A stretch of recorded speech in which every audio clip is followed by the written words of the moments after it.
Good morning. It is Tuesday, first day after the long weekend. I hope you enjoyed your Labor Day and did play it safe if you had any kind of gatherings out there.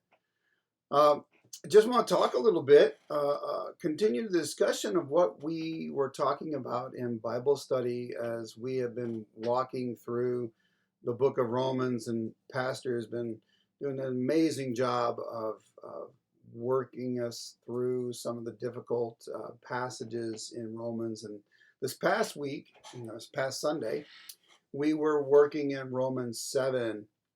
And Romans 7 has always been a difficult one where Paul's talking about the difficulty between law um, and living in law and sin, and talking about doing good versus being sinful.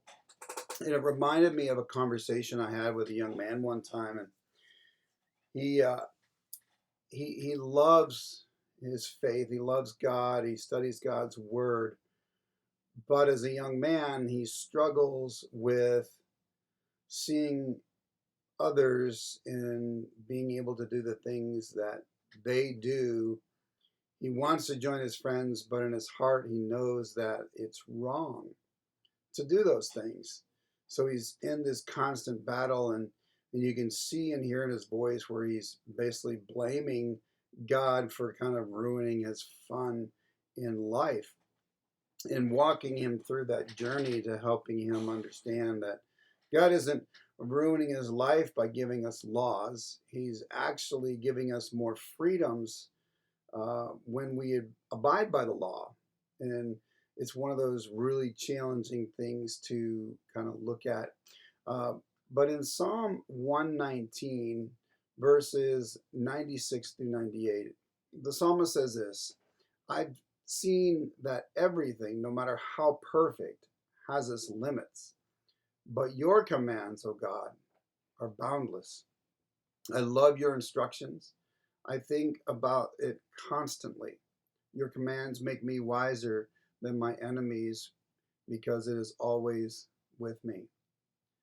And when we think about that, there's a lot of things in this world. Even Paul says that everything's permissible, but not everything is beneficial.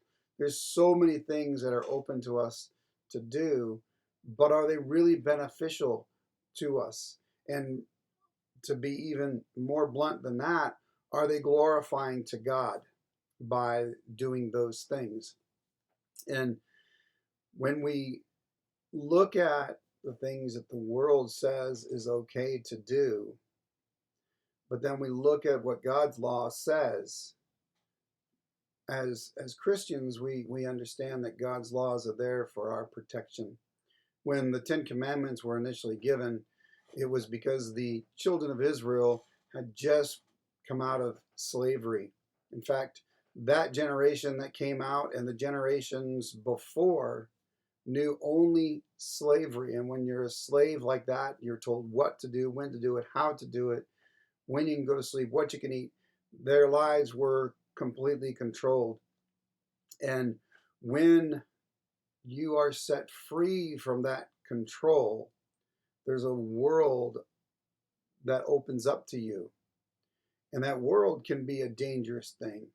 I know that for me, my heart was always challenged with Maddie, our daughter, going off to college. A new world has opened up to her where she doesn't live under our house by our rules any longer.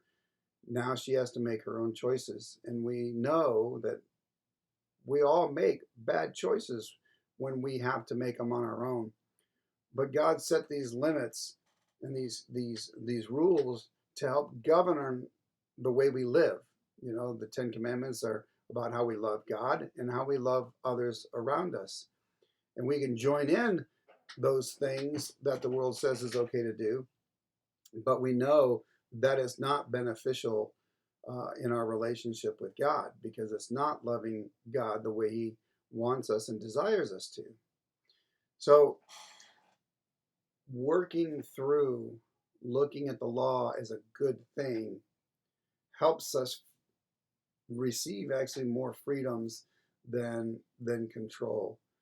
So may you experience God's freedom today through the commands as we study His Word and abide by what He has for us today. And that way we can be wiser than our enemies and know that it is God's love that He has given us those rules. Have a blessed day.